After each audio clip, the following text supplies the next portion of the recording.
नमस्कार। आशा है आप सभी स्वस्थ होंगे। आज हम बच्चों अपनी हिंदी की पुस्तक का पाठ 6 पढ़ेंगे, सबसे सुंदर लड़की।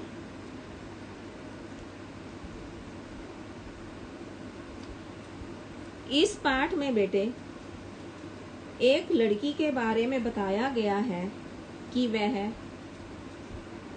सुंदरता की ओर आकर्षित होती है। और बेटे सच्ची सुंदरता तन की नहीं मन की होती है। एक सुंदर लड़की अपने जन्मदिन पर मिला उपहार किसी दूसरी लड़की को क्यों दे देती है, इसके बारे में हम इस कहानी में पढ़ते हैं। समुद्र के किनारे एक गांव था। उसमें एक कलाकार रहता था। वह दिन भर समुद्र की लहरों से खेलता, जाल डालता और सीपियां बटोरता। समुद्र उसके जाल में रंग बिरंगी कोड़ियां, सुंदर सुंदर शंख, विचित्र पत्थर और ना जाने क्या क्या भर देता। उनसे वह तरह तरह के खिलौने और मालाएं बनाता और पास के नगर में बेच आता। कलाकार का एक बेटा था, नाम था हर्ष। उसकी उम्र अभी 11 की भी नहीं थी, पर समुद्र की लहरों में ऐसे घुस जाता जैसे तालाब में बत्तख। तो बच्चों देखो, समुद्र के किनारे एक गांव था और उसमें एक कलाकार रहता था। वह समुद्र की सुंदर सुंदर शंख, पत्थर और कोड़ियों को इकट्ठा करता रहता था। फिर उनकी मालाएं बनाता था, खिलौने बनाता था और उन्हें नगर में जाकर, शहर में जाकर बेच देता था। और वह समुद्र की लहरों में ऐसे घुस जाता था कि जैसे कोई बत्तख उनमें तैर रही हो। एक दिन कलाकार के एक रिश्तेदार का मित्र कुछ दिन छुट्टियां मनाने वहां आया। उसके साथ उसकी बेटी मंजरी भी थी। 9-10 वर्ष की थी, पर थी बहुत सुंदर। वह बहुत सुंदर थी। हर्ष बड़े गर्व के साथ उसका हाथ पकड़कर उसे लहरों के पास ले जाता। एक दिन मंजरी ने कहा, तुम्हें डर नहीं लगता?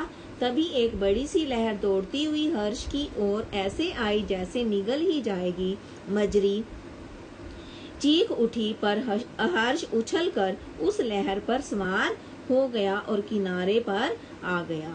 मंजरी मन ही मन चाहती थी कि वह भी समुद्र की लहरों पर तैर सके, और जब वह वहां की दूसरी लड़कियों को ऐसा करती देखती तो उसे यह सब करना और जरूरी लगता। विशेष रूप से कनक को, जो हर्ष के हाथ में हाथ डालकर तूफानी लहरों पर दूर निकल जाती। कनक एक गरीब लड़की थी। उसके पिता एक दिन नाव लेकर गए तो लौटे ही नहीं, वे डूब गए थे। तब से माँ ही मछलियाँ पकड़कर किसी तरह उन 2 बच्चों को पालती थी। कनक भी शंखों की माला बनाकर बेचती थी। मंजरी को वह काली लड़की जरा भी नहीं भाती थी। हर्ष के साथ उसकी मित्रता तो उसको बिल्कुल भी पसंद नहीं थी। बेटे, कतई का मतलब होता है बिल्कुल, और भाती मीन्स बिल्कुल भी अच्छी नहीं लगती थी। हर्ष कई दिनों से देख रहा था कि उसके पिता एक सुंदर सा खिलौना बनाने में लगे हैं। यह एक पक्षी था जो रंग बिरंगी सीपियों से बनाया जा रहा था। हर्ष ने पूछा, बाबा, यह खिलौना किसके लिए बना रहे हैं? तो हर्ष के पिता ने कहा, यह सबसे सुंदर लड़की के लिए है। मंजरी सुंदर है ना? 2 दिन बाद उसका जन्मदिन है। उस दिन तुम इस पक्षी को उसे भेंट में दे देना। हर्ष की खुशी का पार ना रहा। वह दौड़कर मंजरी के पास गया, उसे समुद्र के किनारे ले गया और बातें करने लगा। मंजरी के जन्मदिन के बारे में बातें करते करते वे दूर तक समुद्र में चले गए। सामने एक छोटी सी चट्टान थी। हर्ष ने कहा, आओ उस चट्टान तक चलें।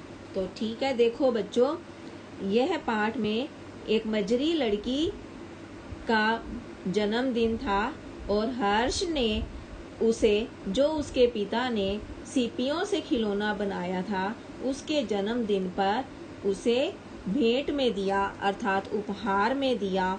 वो दोनों एक अच्छे ही दोस्त थे।